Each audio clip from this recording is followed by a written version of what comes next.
దినవృత్తాంతాలు మొదటి గ్రంథం 29వ అధ్యాయం 29, 30 వచనాలు. అంటే ఆ గ్రంథానికి చివరి 2 వచనాలు.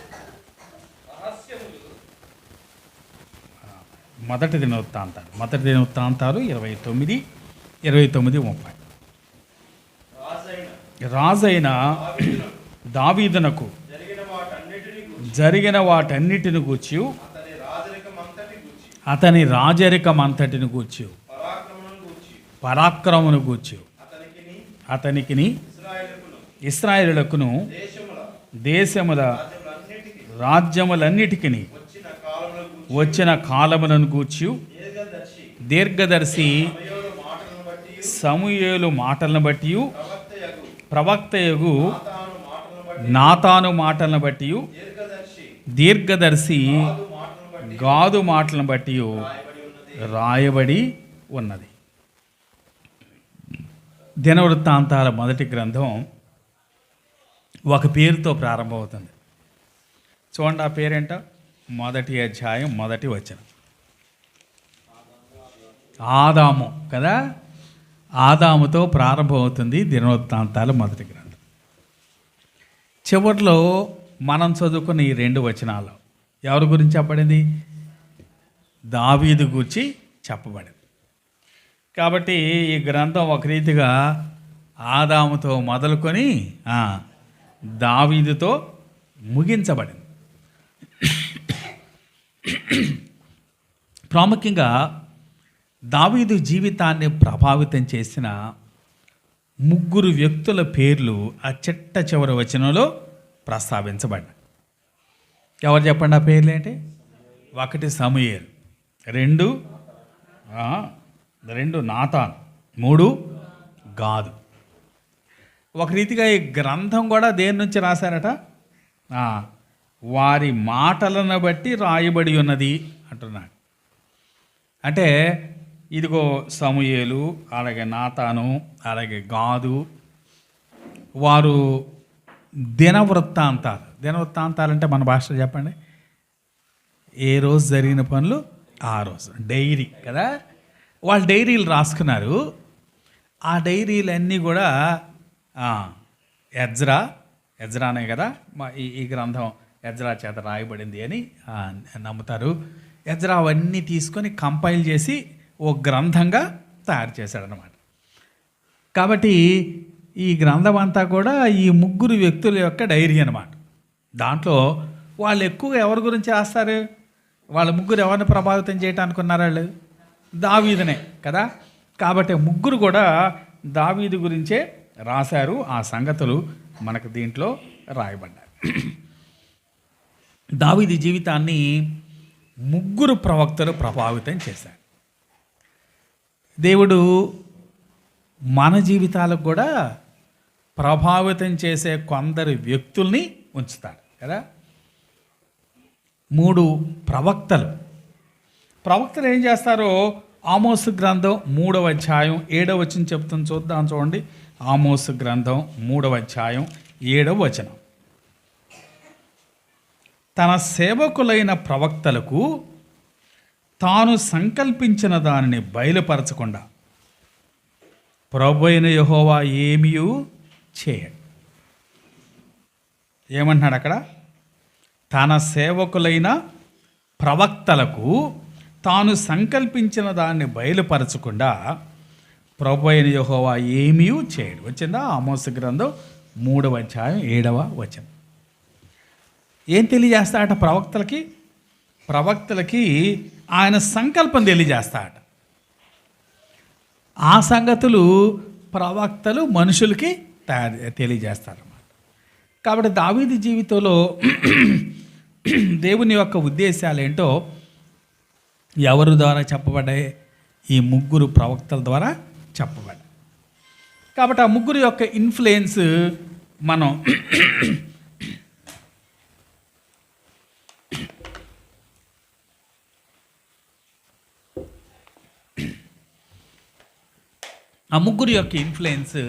ఒకదాని తర్వాత ఒకటి చూడటానికి ప్రయత్నం చేద్దాం.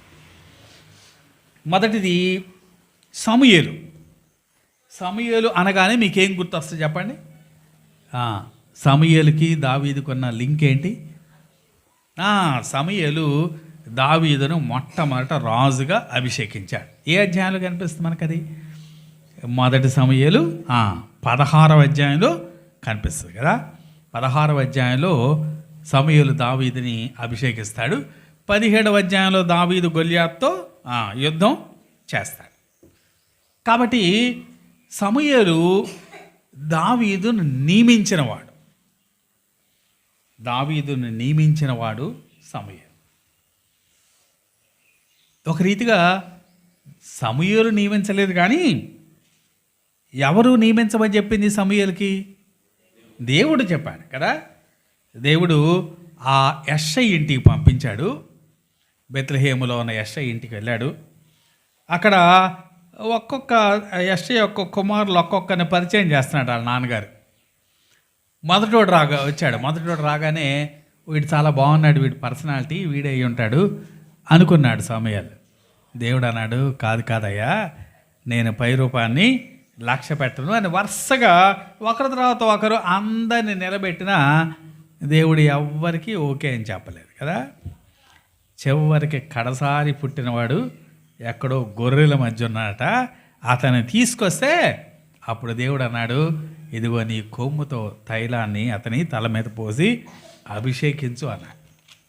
కాబట్టి దావీదు దేవుని చేత అభిషేకించబడ్డాడు. కాకపోతే దాంట్లో పాత్రగా ఎవరు ఉపయోగించబడ్డారు?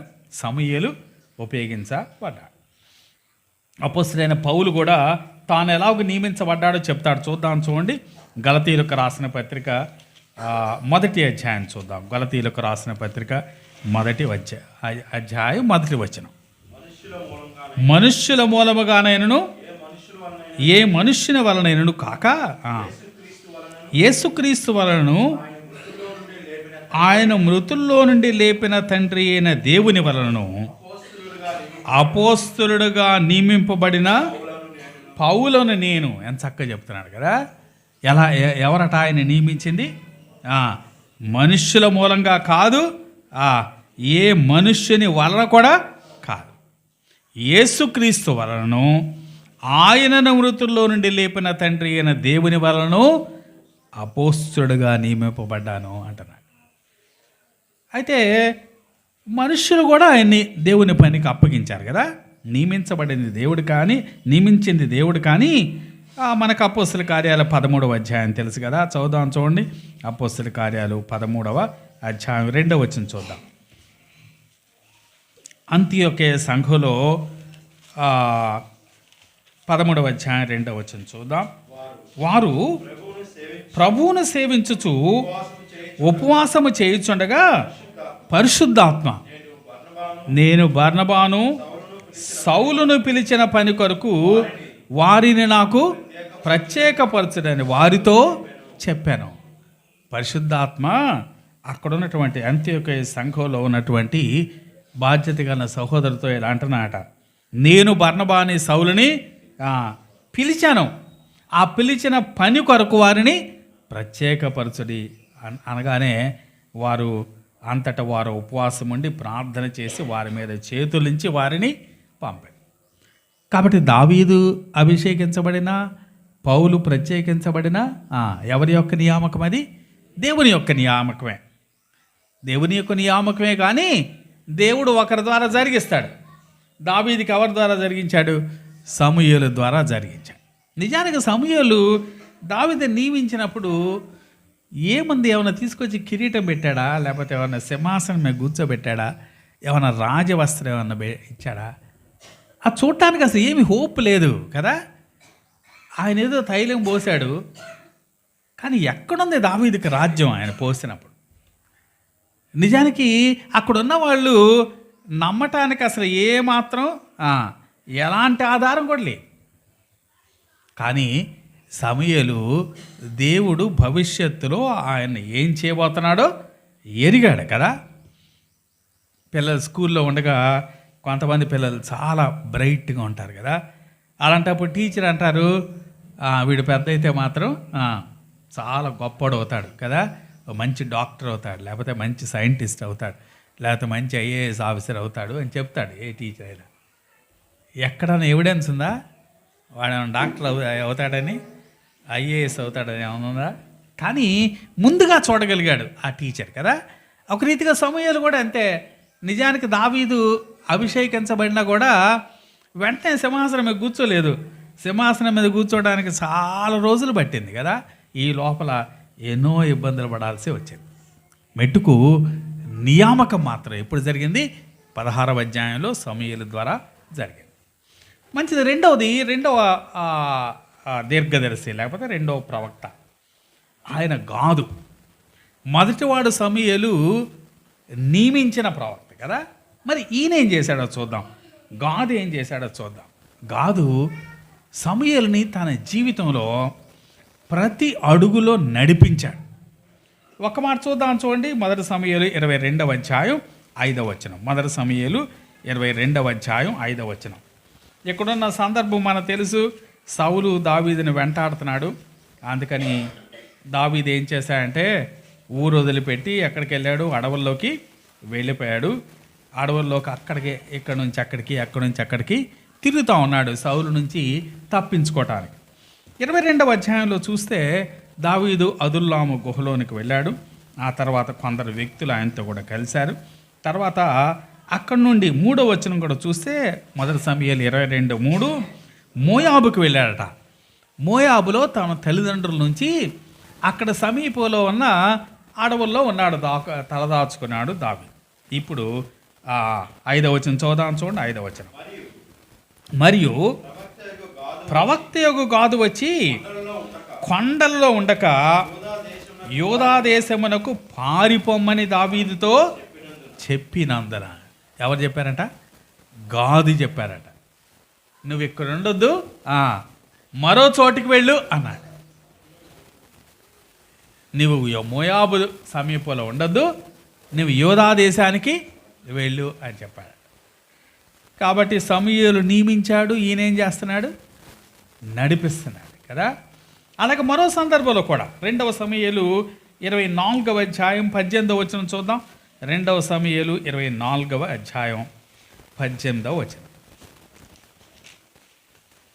ఇక్కడ సందర్భం మనందరూ తెలుసు. దావీదు జనసంఖ్య చేస్తే దేవుని కోపం వచ్చింది. అప్పుడు దావీదుని దేవుడు శిక్షిస్తూ ఉన్నాడు. శిక్షిస్తూ ఉంటే అనేక మంది తెగులు చేత చనిపోతూ ఉన్నారు. ఆ సమయంలో అరోనా కళ్ళం దగ్గర యెహోవా దూత దావీదును కలుసుకున్నాడు. అక్కడ ఇదిగో మనుషుల పైన వచ్చినటువంటి శిక్ష అంతా అక్కడ ఆగిపోయింది. ఆగిపోయినప్పుడు ఇప్పుడు 18వ వచనంలో ఏం చెప్తున్నాడో చూద్దాం. 2వ సమూయేలు 24:18. ఆ దినమున గాదు దావీదు వద్దకు వచ్చి, నీవు పోయి యెబూసీయుడైన అరోనా యొక్క కళ్ళములో యెహోవా నామమున ఒక బలిపీఠము కట్టించుమని అతనితో చెప్పగా, దావీదు గాదు చేత యెహోవా ఇచ్చిన ఆజ్ఞ చొప్పున పోయాను. దావీదు జీవితంలో ఎప్పుడెప్పుడు ఏం చేయాలా? ఇదిగో దేవుడు అద్భుతంగా అరోనా కళ్ళం దగ్గర ఓ గొప్ప విడుదల ఇచ్చాడు దావీదుకి. అలా చేసిన తర్వాత ఇప్పుడు అక్కడ ఏం చేయాలో దావీదు తెలియదు కదా. ఇప్పుడు గాదు వచ్చి అన్నాడు, ఏంటయ్యా ఊరిక నుంచుంటావేంటి? ఇదిగో అరోనా కళ్ళంలోనే నీవు అక్కడ ఏం చేయాలా? బలి అర్పించాలా అన్నాడు. గాదు చెబితే అక్కడ బలి అర్పించాడు దావీదు. ఒక రీతిగా ఆ రోజు మొదటిసారి అక్కడ అరోనా కళ్ళంలో బలి అర్పించాడు. తర్వాత దేవాలయం ఎక్కడ కట్టబడిందో తెలుసా? సరిగ్గా అదే చోట. సొలొమోను కాలంలో ఈ దావీదు ఎక్కడ అరోనా కళ్ళం దగ్గర ఇదిగో బలి అర్పించాడో అదే చోట సొలొమోను కాలంలో దేవాలయం కట్టబడింది. కాబట్టి ఒక రీతిగా ఆ ప్లేస్ నియమించింది ఎవరు? గాదు కదా. దేవుడు గాదు ద్వారా ఆ ప్లేస్ని సెలెక్ట్ చేశాడు. కాబట్టి దావీదు జీవితంలో అడుగడుగున గైడ్ చేస్తా ఉన్నాడు. నువ్వు ఇక్కడ నుంచి అక్కడికి వెళ్ళాలి, అలాగే నువ్వు ఈ పని చేయాలి అని ఒక మంచి డైరెక్షన్ ఇచ్చేటువంటి ప్రవక్త అన్నమాట. మన జీవితాల్లో కూడా దేవుడు మంచి డైరెక్షన్ ఇస్తాడు కదా. ఒక రీతిగా ఓ జీపీఎస్ లాంటి వాడు ఇక్కడున్న గాడ్ అనమాట. జీపీఎస్ అంటే తెలుసుగా. జీపీఎస్ అంటే అర్థం ఏంటి? మనం ఎటు వెళ్ళాలో చెప్తుంది. ఒకప్పుడు తెలియకుండా ఆ ఎడం వైపు తెలియకుండా ముందుకెళ్ళామనుకోండి, ఏం చేస్తాయి?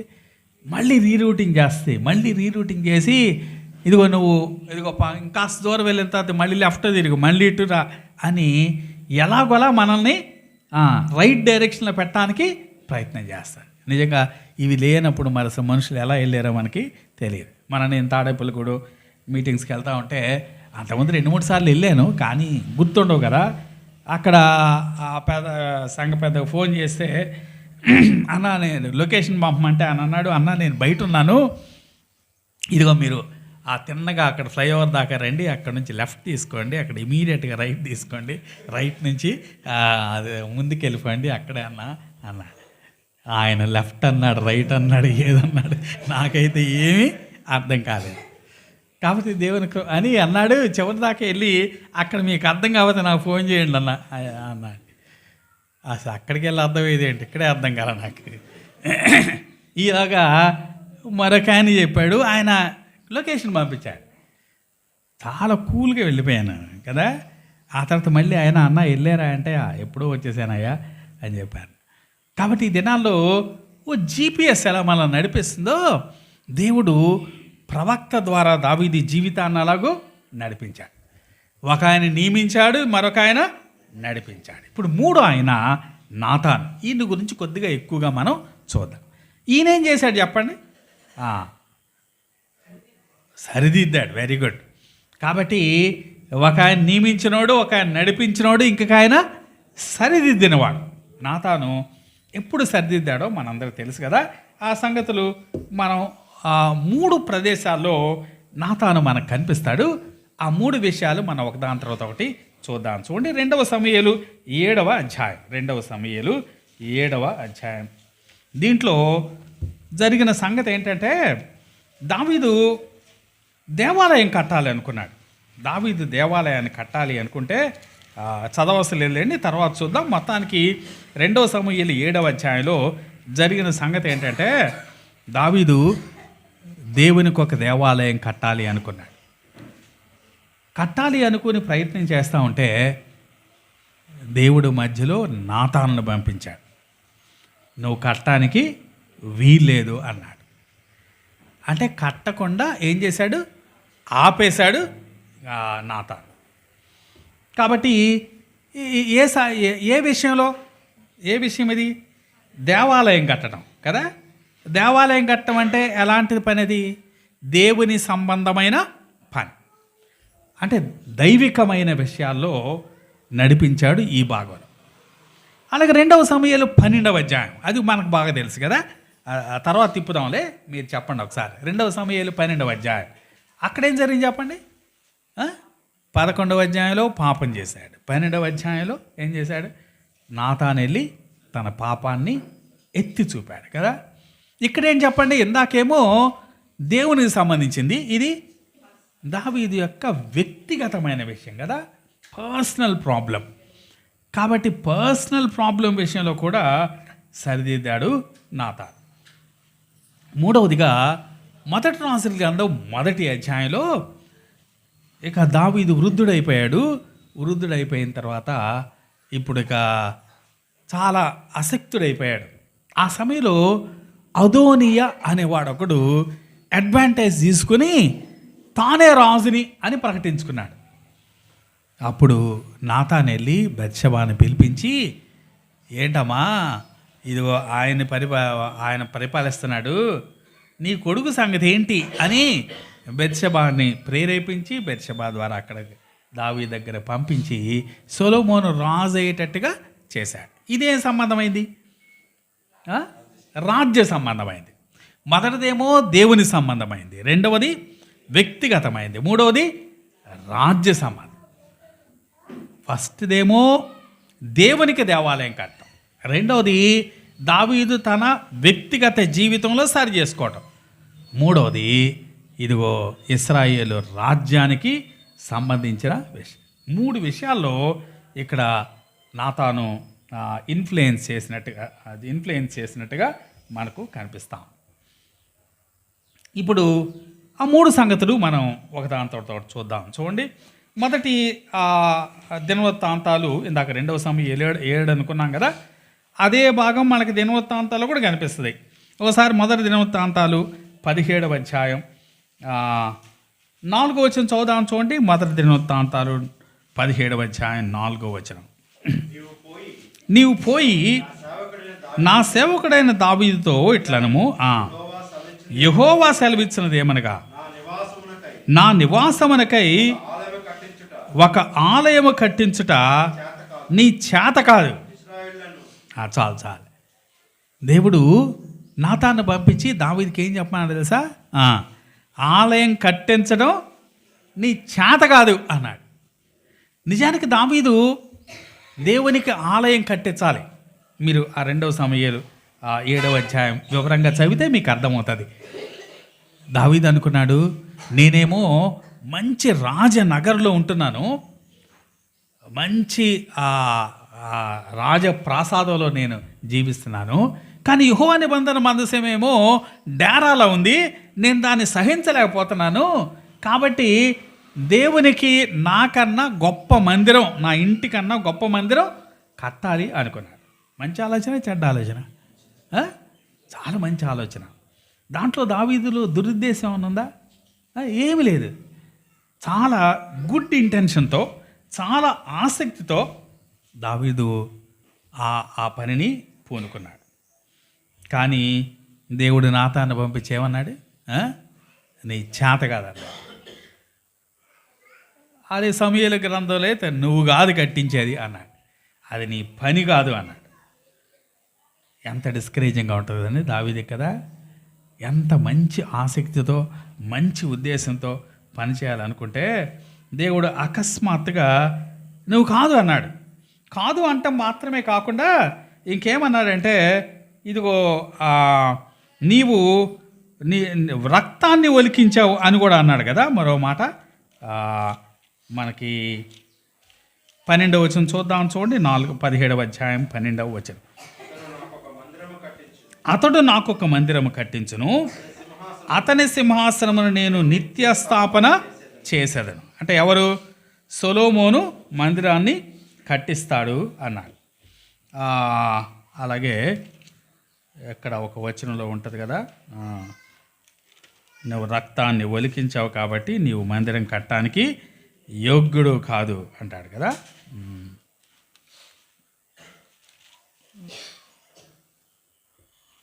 సరే, మనకు తెలిసిన సంగతే కాబట్టి ఇంకా దేవుడు అంటున్నాడు దావీదుని, నీవు ఇప్పటికే చాలా రక్తం ఒలికించావు కాబట్టి నీవు మందిరం కట్టడానికి యోగ్యుడు కాదు అంటాడు. నిజానికి దావీదు రక్తాన్ని ఒలికించింది తన కోసం ఏమన్నా? ఎవరి కోసం? ఇశ్రాయేలీల కొరకే. ఇశ్రాయేల్ కొరకే యుద్ధం చేశాడు ఆయన. యుద్ధం చేస్తే రక్తం ఒలికించబడింది. దాంట్లో కూడా దావీదు యొక్క పర్సనల్ ఇష్యూ ఏమీ లేదు. కానీ దేవుడు అంటున్నాడు, నీ రక్తాపరాధం బట్టి నీవు ఈ దేవాలయాన్ని కట్టడానికి వీల్లేదు అంటున్నాడు. ఒక రీతిగా దావీదుకైతే చాలా నిరుత్సాహపరిచేటువంటి నిర్ణయం. కానీ ఎవరి నిర్ణయం అది? దేవుని యొక్క నిర్ణయం. చెప్పాడు, నాతాను వచ్చి దావీదు అంతే ఆపేశాడు. అవును, ఒకప్పుడు దేవుడు అలా ఆపేస్తాడు కదా. అపోస్తలుడైన పౌలు ఆసియా ప్రాంతాల్లోకి వెళ్ళాలనుకున్నాడట. పరిశుద్ధాత్ముడు ఏం చేశాడట? ఆటంకపరిచాడట. వెళ్ళి స్వార్థ ప్రకటిద్దాం, వాక్యం చెబుదామని పౌలు ప్రయత్నం చేస్తూ ఉంటే పరిశుద్ధాత్ముడు ఏం చేశాడు? నువ్వు అటు వెళ్ళటానికి లేదు అని ఆటంకపరిచాడు. ఒకప్పుడు దేవుడు ఆయన చిత్తాన్ని బట్టి, ఆయన సంకల్పాన్ని బట్టి మనలో ఒక గుడ్ ఇంటెన్షన్ ఉన్నా కూడా ఆయన తప్పకుండా మనల్ని ఆపివేస్తాడు. కాబట్టి దీంట్లో చూస్తే దావీదు చాలా ఆసక్తి కలిగిన వాడుగా ఉన్నాడు. ఆసక్తి కలిగిన దావీదుని ఇప్పుడు సరిదిద్దాడు నాతాను అని మనకు కనిపిస్తాం. రెండవది, రెండవ సమూయేలు 12వ అధ్యాయం. అక్కడ జరిగిన సంగతి మనందరికీ తెలుసు. అక్కడ 2 సమూయేలు 12వ అధ్యాయంలో 11వ అధ్యాయంలో దావీదు పాపం చేశాడు. దావీదు పాపం చేసిన తర్వాత ఇప్పుడు దేవుడు నాతాన్ను పంపించాడు. నాతాన్ను పంపించి దావీదును గద్దిస్తున్నాడు, దావీదును సరిదిద్దుతున్నాడు. ఇక్కడ నాతాను వచ్చి దావీదుతో మాట్లాడుతూ చాలా సంగతులు చెప్పాడు. 2 సమూయేలు 12వ అధ్యాయం 9వ వచనం చూడండి. నీవు యెహోవా మాటను తృణీకరించి ఆయన దృష్టికి చెడుతనము చేసితివేమి అంటున్నాడు. 10వ వచనం చూడండి. నీవు నన్ను లక్ష్యము చేయక. దావీదుని చాలా గట్టిగా గద్దిస్తూ ఉన్నాడు. నిజానికి దావీదు నాతాను రాకముందు తప్పు ఒప్పుకున్నాడా? దావీదు చేసిన తప్పు ముందుగా పశ్చాత్తాపడ్డా? లేదు. ఎప్పుడు పశ్చాత్తాపడ్డాడు? నాతాను వెళ్ళి చెప్పిన తర్వాతే. కాబట్టి పాపం విషయంలో పశ్చాత్తాపడటం, పాపం ఒప్పుకోవటం అంత తేలికైన పరిస్థితి కాదు కదా. దేవుడు ప్రవక్తనన్న పంపాలి, పరిస్థితులన్న కల్పించాలి. అంతేగాని ఏ వ్యక్తి కూడా పాపం అంత తేలిగ్గా ఒప్పుకోడు. ఎంత గొప్ప విశ్వాసైనా పాపం ఒప్పుకోవడం అంత తేలికైన పని కాదు. పాపం ఒప్పుకోవాలంటే ఏం చేయాలా? దేవుడు ప్రవక్తనన్న పంపాలా, పరిస్థితులన్నా కల్పించాలి. దావీదుకైతే ఓ ప్రవక్తను పంపాడు, సంసోనుకైతే పరిస్థితులు కల్పించాడు కదా. ఏం చేశాడు? కళ్ళు బీకేశాడు కదా. దేవాలయం తీసుకుని వెళ్ళాడు, 2 స్తంభాల మధ్య నిలబెట్టాడు. ఆ పరిస్థితులు రాకపోతే సంసోను కూడా దేవుని సన్నిధిలో తన పాపాన్ని ఒప్పుకుని ఉండేవాడు కాదు. కాబట్టి ఒక వ్యక్తి పాపంలో ఉన్నప్పుడు పాపం నుంచి విడుదల పొందాలంటే, పాపం ఒప్పుకోవాలంటే ఖచ్చితంగా దేవుని యొక్క పాత్ర ఉండాల్సిందే. దేవుడే ఆయన ప్రవక్తను పంపుతాడు, లేకపోతే పరిస్థితులన్నా కల్పిస్తాడు. ఆ వ్యక్తిని సరైన మార్గంలో తీసుకురావడానికి ప్రయత్నం చేస్తాడు. విశ్వాసి పాపం చేసిన దగ్గర నుంచి దేవుడు విశ్వాసి మనసులో పనిచేస్తూనే ఉంటాడు కదా. విశ్వాసి హృదయంలో పనిచేస్తూనే ఉంటాడు. వీడు ఎంత దూరం వెళ్ళిపోయినా, పాపంలో మునిగిపోయినా దేవుడు వదిలిపెట్టడు. కంటిన్యూస్గా వాడి హృదయంలో గుచ్చుతానే ఉంటాడు. దావీదు అనుభవం చూడండి ఒకసారి. 32వ కీర్తన 3-4 వచనాలు. 32వ కీర్తన 3-4 వచనాలు.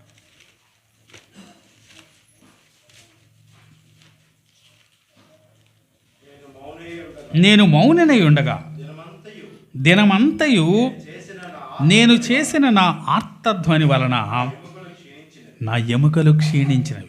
పైన 1-2 వచనాల్లోనేమో తన అతిక్రమంలో పరిహారం నొందినవాడు, తన పాపంలో ప్రాయశ్చిత్తం నొందినవాడు ధన్యుడు, యెహోవా చేత నిర్దోషి అని ఎంచబడినవాడు, ఆత్మలో కపటం లేనివాడు ధన్యుడు అని తన అతిక్రమాన్ని ఒప్పుకున్నాడు కదా. మొదటి 2 వచనాల్లో తన అతిక్రమాన్ని ఒప్పుకున్నాడు దావీదు. ఇప్పుడు 3వ వచనంలో అంటున్నాడు, నేను మౌనినై ఉండగా అంటున్నాడు. అంటే అర్థం ఏంటి? మౌనినై ఉండగా అంటే ఇంకా ఒప్పుకోలా కదా. ఒప్పుకోక ముందు అనమాట. ఒప్పుకోక ముందు అనుభవం చెప్తున్నాడు. ఒప్పుకోక ముందు ఎలా ఉన్నాట? నేను మౌనినై ఉండగా దినమంతయు నేను చేసిన నా ఆర్తధ్వని వలన నా ఎముకలు క్షీణించినాయి. దినమంతా ఏం చేశాడట? ఆర్తధ్వని. బయటకు ఒప్పుకోవటానికి చాలా కాలం పట్టింది. నాతాను వచ్చి చెబితే కానీ ఒప్పుకోలేదు. కానీ అంతకుముందు ఏం చేస్తా ఉన్నాడట? దినమంతా లోపల ఆర్తధ్వని కలుగుతూ ఉంది. దానివల్ల నా ఎముకలు క్షీణించినాయి అంటున్నాడు కదా. 4వ వచనం కూడా, దివారాత్రులు నీ చెయ్యి నా మీద బరువుగా ఉండెను, నా సారము వేసవి కాలమున ఎండినట్టాయను. దివారాత్రమట ఆయన చేయి ఎలా అనిపించింది? బరువుగా అనిపించింది కదా. ఒకప్పుడు అంటూ ఉంటారు కదా, అబ్బో నా గుండె చాలా బరువుగా ఉంది అంటారు కదా, నా తల చాలా బరువుగా ఉంది అంటారు. దావీదు మీద దేవుని చెయ్యట ఎలా ఉంది? చాలా చాలా భారంగా ఉంది. నా సారము వేసవి కాలమున ఎండినట్టు అయిపోయిందట. నిజానికి పైకి అంత బాగున్నాడు దావీదు కదా, పైకేమో బ్రహ్మాండంగా నూతనంగా బెత్షెబాని వివాహం చేసుకున్నాడు, అలాగే సొలొమోను పుట్టాడు, చాలా ఉత్సాహంగా ఉన్నాడు పైకి చూడటానికి. కానీ లోపల మాత్రం ఎలా ఉన్నాడు? నా సారము వేసవి కాలమున ఎండినట్టయింది. కాబట్టి దేవుడు ఒక విశ్వాసి పాపం చేసినప్పుడు ఎలాగైనా మార్గంలోని తీసుకురావటానికి, సరిదిద్దటానికి ఆయన చేసే ప్రయత్నాలు ఆయన చేస్తూనే ఉంటాడు. ఎన్ని చేసినా కానీ దావీదు మాత్రం ఒప్పుకోలేదు పాపం కదా. దావీదు పాపం ఒప్పుకోవాలంటే మాత్రం ఎవరు రావాల్సి వచ్చింది? ప్రవక్త అయిన నాతాను రావలసి వచ్చాడు.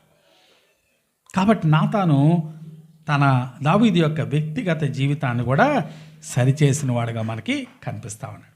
మొదటి దాంట్లో ఆసక్తి గల దావీదును చూసాం, ఇక్కడేమో ఆశించిన దావీదుని చూశాం కదా. ఆ స్త్రీని ఆశించి పాపం చేశాడు. ఆ సమయంలో దేవుడు నాతాన్ని పంపించాడు. మూడవ అనుభవం మొదటి రాసుల గ్రంథం 1వ అధ్యాయం 1వ వచనం. మొదటి రాసుల గ్రంథం 1వ అధ్యాయం 1వ వచనం. ఇక్కడున్న సందర్భం ఏంటంటే దావీదుకు వృద్ధుడైపోయాడు. దావీదుకు వృద్ధుడైపోయినప్పుడు ఎన్ని బట్టలు కప్పినా వెట్ట కలగట్లేదట. 1వ అధ్యాయం 1వ వచనంలోనే ఆ మాట ఉంటుంది. దావీదు వృద్ధుడైపోయి ఎన్ని బట్టలు కప్పినా వెట్ట కలగట్లేదు. అందుకని ఆమె కొరకు అబీషగు అనే షూనేమీరాల్ని దావీదు దగ్గరికి తీసుకొని వచ్చారు. ఆ చివరి దినాల్లో దావీదుకు వెట్ట కలుగు చేసిన స్త్రీ అబీషగు. దావీదు బాగా వృద్ధాప్యులు ఉండిపోయాడు. దావీదు యాక్టివ్గా డెసిషన్స్ తీసుకునే పరిస్థితిలో లేడు. కానీ ఇంకా దావీదే రాజుగా ఉన్నాడు. దావీదు రాజు బ్రతికినన్నాళ్ళు రాజుగా ఉండాల్సిందే కదా, మధ్యలో తీసేసి ఇంకోళ్ళని బెటర్ కదా.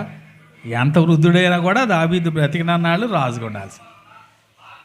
ఇప్పుడు దావీదు చాలా బలహీనంగా ఉన్నాడని ఇదిగో దావీదు కుమారుల్లో ఒకడు అడ్వాంటేజ్ తీసుకున్నాడు. 5వ వచనం చూడండి. రాసుల మొదటి గ్రంథం 1వ అధ్యాయం 5వ వచనం. హగ్గీతు కుమారుడైన అదోనియా గర్వించిన వాడే, నేనే రాజునగుదురనుకని రథములను గుర్రపు రౌతులను తనకు ముందుగా పరిగెత్తుటకు 50 మంది మనుషులను ఏర్పరచుకొనెను. ఇప్పుడు ఇంకా మంచి టైము. ఈ టైంలో నేను కనుక కాస్త ముందు అడుగేస్తే నేను రాజునవుతాను, లేకపోతే ఇక నా అన్నదమ్ములంతా నాకు పోటీకి వస్తారని అదోనియా తనకు తాను రాజుగా ప్రకటించుకున్నాడు. ఇప్పుడు తాను రాజుగా ప్రకటించుకోవటం కాదు, ఇంకా తనను ఎవరెవరు సపోర్ట్ చేశారో చూడండి. 7వ వచనంలో 7వ వచనం. అతడు సెరుయా కుమారుడైన యోవాబుతోనూ యాజకుడైన అబ్యాతారుతోనూ ఆలోచన చేయగా వారు అదోనియా పక్షం వహించి అతనికి సహాయం చేసిరి. ఎవరెవరు కలుసుకున్నారట? సెరుయా కుమారుడైన యోవాబు, రెండవ వాడెవరు? యాజకుడైన అబ్యాతారు. వీళ్ళిద్దరు ఎలాంటి వాళ్ళు? ముఖ్యులా సామాన్యులా? చాలా ముఖ్యులు కదా. యోవాబు ఎవరు? సైన్యాధిపతి. దాదాపు దావీదు చేసిన యుద్ధాలన్నిటిలో ఎవరు ముందుండి యుద్ధం చేసింది? యోవాబే కదా. యోవాబు సైన్యాధిపతి. అలాగే అబ్యాతార్ అంటే యాజకుడు. అంటే ఇద్దరు 2 ప్రామినెంట్ పీపుల్ అనమాట. దాదాపు రాజు తర్వాత వీళ్ళిద్దరే ప్రముఖులు. వీరిద్దరూ ఇప్పుడు ఎవరిని సపోర్ట్ చేస్తున్నారు? అదోనియాని సపోర్ట్ చేస్తున్నారు. అదోనియాకు ఉన్న ముందుగా ఇంకోటి ప్రయత్నం చేశాడుగా రాజు అవుదామని. ఎవరైనా అదోనియాకు ముందు అబ్షాలోం కదా. అబ్షాలోం ప్రయత్నం చేశాడు. అబ్షాలోం ప్రయత్నం చేసినప్పుడు వీళ్ళిద్దరు అబ్షాలోంని సపోర్ట్ చేయాల. అబ్షాలోంని సపోర్ట్ చేసిన వాళ్ళు ఉన్నారు కదా, అహీమెలెకు ఉన్నాడు, ఇంకా మరికొందరు ఉన్నారు. కానీ వీళ్ళిద్దరు మాత్రం అబ్షాలోంని సపోర్ట్ చేయలేదు, దావీదు వెంటే ఉన్నారు. కానీ ఇక్కడ విచారకరం ఏంటంటే వీళ్ళిద్దరు కూడా వీళ్ళు ఎక్కడ కలిసిపోయారు? అదోనియాతో కలిసిపోయారు. అలాంటి పరిస్థితిలో నాతాను వెంటనే ఆ సందర్భానికి, సమయానికి, rose up to the occasion అంటారు కదా, ఆ సందర్భానికి నిలబడ్డాడు. ఏం చేశాడు చూడండి 11వ వచనంలో, అప్పుడు నాతాను సొలొమోను తల్లి అయిన బెత్షెబతో చెప్పినది ఏమనగా, హగ్గీతు కుమారుడైన అదోనియా ఏలుచున్న సంగతి నీకు వినబడలేదా? అయితే ఈ సంగతి మనల్ని ఏడువాడైన దావీదునకు తెలియకయే ఉన్నది. మరి నీకేం వినపట్లేదా? నువ్వేంటి కామ్గా కూర్చున్నావు అంటున్నాడు. నిజానికి దావీదు తర్వాత సొలొమోను రాజు అవ్వాలని ఎవరు నియమించారు? దేవుడే నియమించాడు అది కదా. దేవుడే ఎన్నుకున్నాడు సొలొమోన్. కాబట్టి ఇప్పుడు సొలొమోన్ రాజు చేయాలా? రాజు చేయాల్సింది దావీదేమో ఆ పని చేసే ఉద్దేశంలో లేడు. ఎందుకంటే దావీదుకి ఏమొచ్చింది? వృద్ధాప్యం వచ్చేస్తుంది కదా. వృద్ధాప్యం ఎలా ఉంటుంది చెప్పండి? వృద్ధాప్యం అంటే ఎలా ఉంటుంది? ఏ ఇంట్రెస్ట్ ఉండదు కదా. ఒక ఆయన అనుభవం చూద్దాం చూడండి. 2వ సమూయేలు 19వ అధ్యాయం 35వ వచనం. 2వ సమూయేలు 19వ అధ్యాయం 35వ వచనం. ఇక్కడున్న సందర్భం ఏంటంటే, రాజు దావీదు ఇంతకుముందు అబ్షాలోము తిరుగుబాటు చేశాడు అనుకున్నాగా. అబ్షాలోము తిరుగుబాటు చేసినప్పుడు ఇదిగో అడవుల్లోకి వెళ్ళాడు రాజు. అడవుల్లోకి వెళ్ళినప్పుడు దావీదును పోషించాడు ఒక ఆయన. బర్జిల్లయి అనే ఒక ఆయన దావీదుని ఏం చేశాడు? పోషించాడు. చాలా వృద్ధుడు, 85 ఏళ్ల వృద్ధుడు, 80 సంవత్సరాల దాటిన ఆయన. అక్కడ దావీదు అడవుల్లో ఉంటే దావీదును పోషించాడు. ఆ తర్వాత అబ్షాలోము చనిపోయాడు. ఇప్పుడు మళ్ళీ దావీదు మళ్ళా తన క్యాపిటల్ సిటీకి వెళ్తా ఉన్నాడు. వెళ్ళేటప్పుడు దావీదు అన్నాడు, అయ్యా బర్జిల్లయి, ఇక్కడ ఉండగా నువ్వు నన్ను బాగా చూసుకున్నావు, నాతో పాటు వచ్చే, ఇక నేను నిన్ను చూసుకుంటా. ఇక వృద్ధుడు అయిపోయావు కదా, నీ కొడుకులు కూతుళ్ళు చూడపోయినా ఏం పర్లేదు, రాజుగా నా ఇంట్లో పెట్టుకుని నిన్ను చూస్తాను అని బర్జిల్లయిని ఆహ్వానించాడు. ఆహ్వానిస్తే బర్జిల్లయి ఏమన్నాడో చూద్దాం చూడండి. 2వ సమూయేలు 19వ అధ్యాయం 35వ వచనం, లేక 34 నుంచి చూద్దాం. బర్జిల్లయి రాజువగా నీతో కూడా యెరూషలేమునకు వచ్చుటకు ఇక నేను ఎన్ని దినములు బ్రతకబోదును? నేటికి నాకు 80 ఏండ్లాయను, సుఖదుఖములకున్న భేదము నేను గుర్తింపగలనా? ఏం గుర్తించలేట? ముసలితనం వస్తే ఏం గుర్తించలేం? సుఖానికి దుఃఖానికి తేడా తెలియదట కదా. సుఖదుఖములకున్న భేదాన్ని గుర్తించగలనా? తర్వాత అన్నపానముల రుచి నీ దాసునైన నేను తెలుసుకొనగలనా? అలాగే గాయకులు యొక్కయు గాయకురాండ్ర యొక్కయు స్వరము నాకు వినబడినా, కావున నీ దాసునకు నేను నా ఏలిన వాడవును రాసువునగు నీకు ఎందుకు భారముగా ఉండవలను. ఇక్కడ బర్జిల్లయి అంటున్నాడు, అయ్యా నువ్వు నన్ను తీసుకెళ్తావు, మరి రాజుగారి ఇంట్లో ఏముంటాయి చెప్పండి? రాజుగారి ఇంట్లో మంచి రకరకాల వంటలు ఉంటాయి కదా, రకరకాల టేస్ట్లు ఉంటాయి. అలాగే రాజుగారి వినోదం కొరకు నాట్యాలు ఉంటాయి. అలాగే పాటలు, సింగర్స్, దేశవ్యాప్తంగా ఉన్న ప్రసిద్ధి చెందిన గాయకులను అందరిని పిలుస్తారు. ప్రతిరోజు వచ్చి వాళ్ళు ఏం చేస్తూ ఉంటారు? పాటలు పాడుతూ ఉంటారు. అలాగే చాలా సుఖాలు ఉంటాయి రాజుగారి ఇంట్లో.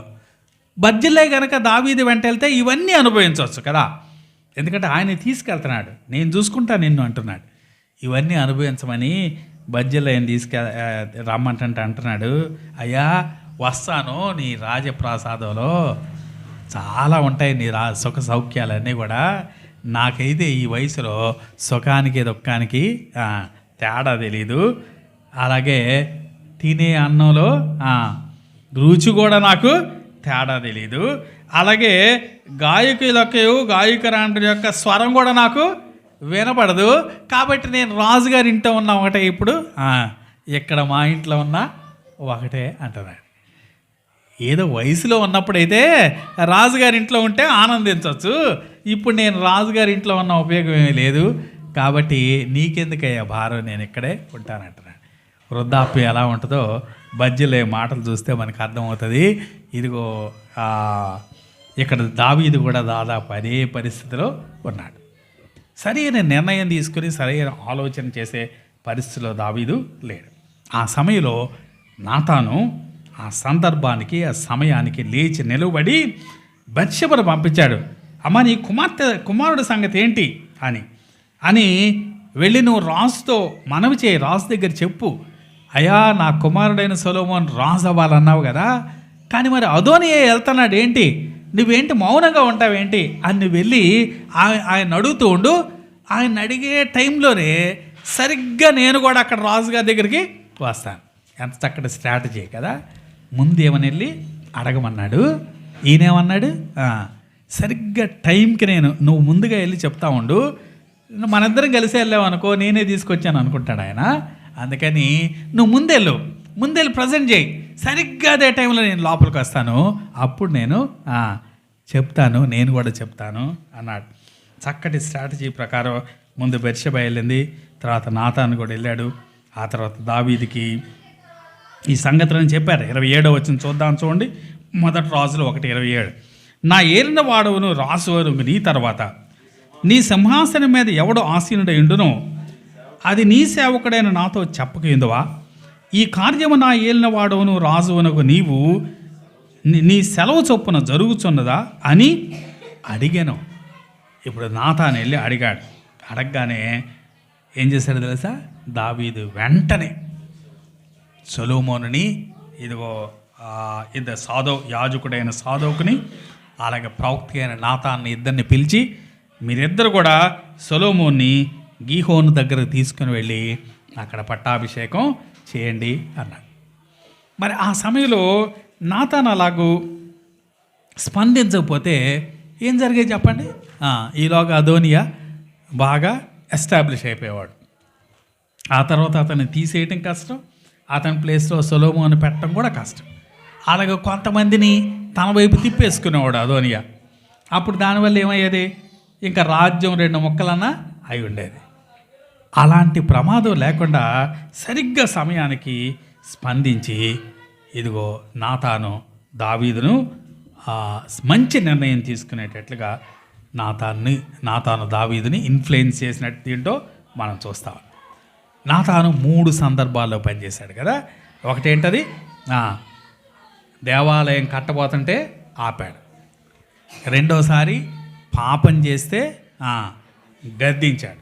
మూడవసారి సొలొమోను రాజుని చేయటానికి తాత్సారం చేస్తూ ఉంటే వెళ్ళి సొలొమోన్ని రాజు చేసేటట్లుగా దావీదు నిర్ణయం తీసుకునేటట్లుగా చేశాడు. అంటే 3 సందర్భాలు చాలా కీలకమైన సందర్భాలు. ఒకటి, దేవాలయం కట్టకుండా నిలువరించాడు కదా. రెండవది, దావీదు పాపం చేసినప్పుడు నిలదీశాడు. అలాగే దావీదు తన తర్వాత రాజును ప్రకటించినప్పుడు సొలొమోన్ని నిలబెట్టాడు కదా. 3 క్రూషియల్ పనులు చేశాడు నాతాన్. మొదటిదేమో దేవాలయం కట్టకుండా నిలువరించాడు. రెండవదేమో పాపం చేసినప్పుడు నిలదీశాడు. అలాగే సరైన సమయంలో సరైన నిర్ణయం తీసుకున్నప్పుడు నిలబెట్టాడు కదా. నాతాను యొక్క పాత్ర ఎంత ప్రాముఖ్యమైందో దీంట్లో చూస్తూ ఉన్నాం. 3 సందర్భాల్లో, ఒక సందర్భంలో దావీదు ఆసక్తితో ఉన్నాడు, ఇంకో సందర్భంలో దావీదు ఆశించిన వాడుకున్నాడు, మరో సందర్భంలో దావీదు ఆసక్తుడిగా ఉన్నాడు. ఈ 3 సందర్భాల్లో నాతాను దావీదుని ఎలాగూ దావీదుని ఎలాగ సరిదిద్దాడో దీంట్లో మనం చూస్తూ ఉన్నాం. 3 ప్రవక్తల ప్రభావంతో దావీదు చక్కగా పరిపాలించగలిగాడు. 3 గురించి చెప్పుకున్నాం కదా. సమూయేలు నియమించాడు, గాదు నడిపించాడు, అలాగే నాతాను ఏం చేశాడు? సరిదిద్దాడు. ఈ 3 ఇన్ఫ్లుయెన్స్తో దావీదు చక్కగా దేశాన్ని పరిపాలించాడు. ఇప్పుడు దావీదు దేవునికి హృదయానుసారుడైన మనుష్యుడు అని పిలువబడ్డాడు కదా. దానికి కారణం ఎవరని చెప్పుకోవచ్చు మనం? ఈ 3 కూడా కారణమే. ఎక్కడ పొరపాటు పడినా సరి చేస్తూ ఉన్నారు కదా. కాబట్టి దావీదు దేవుని ఇష్టానుసారుడైన మనుష్యుడు అవటానికి ఈ 3 ప్రవక్తలు కూడా కారణం. మన జీవితాల్లో కూడా దేవుడు తప్పకుండా ఇలా ఇన్ఫ్లుయెన్స్ చేయడానికి కొందరు వ్యక్తుల్ని పెడతాడు. ఎందుకంటే మనం చక్కగా ఆయన కొరకు నిలబడాలి అంటే దేవుడు మనకి ఇలాంటి లైఫ్ లైన్స్ తప్పకుండా ఉంచాలి. దీంట్లో విశేషం ఏంటంటే దావీదు దేవుని ఇష్టానుసారుడైన మనుషుడు అవటానికి ప్రాముఖ్యమైన కారణం ఏం చెప్పండి? దేవుడేమో 3 ప్రవక్తలను పెట్టాడు. 3 ప్రవక్తలు వాళ్ళ పని వాళ్ళు చేశారు. కానీ దావీదు కనుక వాళ్ళ మాట వినపోతే ఉపయోగం లేదు కదా. 3 ప్రవక్తలున్నా 3 పని చేసినా కూడా దావీదు గనక వాళ్ళ మాట వినలేదనుకోండి, మీరు చెప్పేది ఏంటి, నేను రాజుని, ఏంటి నేను పరాక్రమం కలిగిన రాజుని, ఒంటి చేత్తో గొలియాతుని నేను చంపేశాను, మీరు చెప్పేది ఏంటి అనున్నట్టయితే ఏమయ్యేవాడు? నా హృదయానుసారుడైన మనుషుడు అనిపించుకునేవాడా? లేదు. కాబట్టి దీంట్లో విశేషం ఏంటి? దావీదు చెప్పిన మాట విన్నాడు కదా. David is teachable. ఎవరన్నా చెబితే వినటానికి సిద్ధంగా ఉన్నాడు. మరి ఇప్పుడు మనం జ్ఞాపకం చేసుకోవాల్సింది ఏంటంటే, ఆర్ వి టీచబుల్? ఎవరన్నా మనకి చెబితే వినటానికి మనం సిద్ధంగా ఉన్నామా? అలా ఉంటే దేవుడు తప్పకుండా ఒక్కొక్క సమయంలో ఒక్కొక్కరిని పంపిస్తాడు. మన పాత్ర ఏంటంటే, మనం చేయాల్సింది ఏంటంటే, ఆయన పంపించిన వారు చెప్తా ఉంటే ఆ మాట వినటం ముఖ్యం. ఆ మాట వినలేకపోతే నిజంగా మన జీవితంలో జయాన్ని చూడదు. దావీదు దేవుడు పంపించిన 3 ప్రవక్తల యొక్క మాట విన్నాడు కాబట్టే దేవునికి ఇష్టానుసారుడైన మనుషుడిగా ఉన్నాడు. మంచిది, మనం కూడా అలాంటి మాదిరి కలిగి ముందుకు వెళ్ళటం ఎంతైనా మంచిది. దేవుడు అలాగ మనలను బలపరిచి నడిపించును గాక. చిన్న ప్రార్థన చేసుకుందాం. మా ప్రేమ గల తండ్రి, ఉదయకాలం మీరు మాకు అనుగ్రహించిన ఈ మంచి సమయాన్ని బట్టి మీకు వందనాలు, స్తోత్రాలు చెల్లించుకున్నాం. దావీదు ప్రభా నాయన, మీ హృదయానుసారుడైన మనుష్యుడు అనిపించుకోవటానికి నాయన దేవతండ్రి మీరు నాయన సమకూర్చిన సంగతులన్నిటిని నాయన మేము జ్ఞాపకం చేసుకున్నాం. 3 ప్రవక్తల్ని దావీదు జీవితంలో ఉంచారు. ఆ 3 ప్రభా మీరు అప్పగించిన పని నమ్మకంగా వారు నిర్వహించారో కూడా మేము చూసాం. దాన్ని బట్టి దావీదు ఎలాగో చక్కగా క్రమపరచబడ్డాడో కూడా మేము చూసాం. మా విశ్వాస జీవితాల్లో కూడా మీరు జరిగించే కార్యాలన్నింటిని బట్టి కూడా మీకు వందనాలు. మేము కూడా చక్కగా మీ సంకల్పాన్ని, మీ చిత్తాన్ని, మీ యొక్క నాయన ప్రభా నాయన డైరెక్షన్ని మేము చక్కగా ఉన్నట్టుగా మేము అంగీకరించి ముందుకు వెళ్ళేవారం ఉండటానికి మీరు సహాయం చేయమని, చేరువచ్చిన ఒక్కొక్కరిని మీరు దీవించి పంపించమని మా ప్రభువును మా ప్రియరక్షకుడైన యేసుక్రీస్తు నామమున వేడుకొని ప్రార్థిస్తున్నాను తండ్రి. ఆమేన్.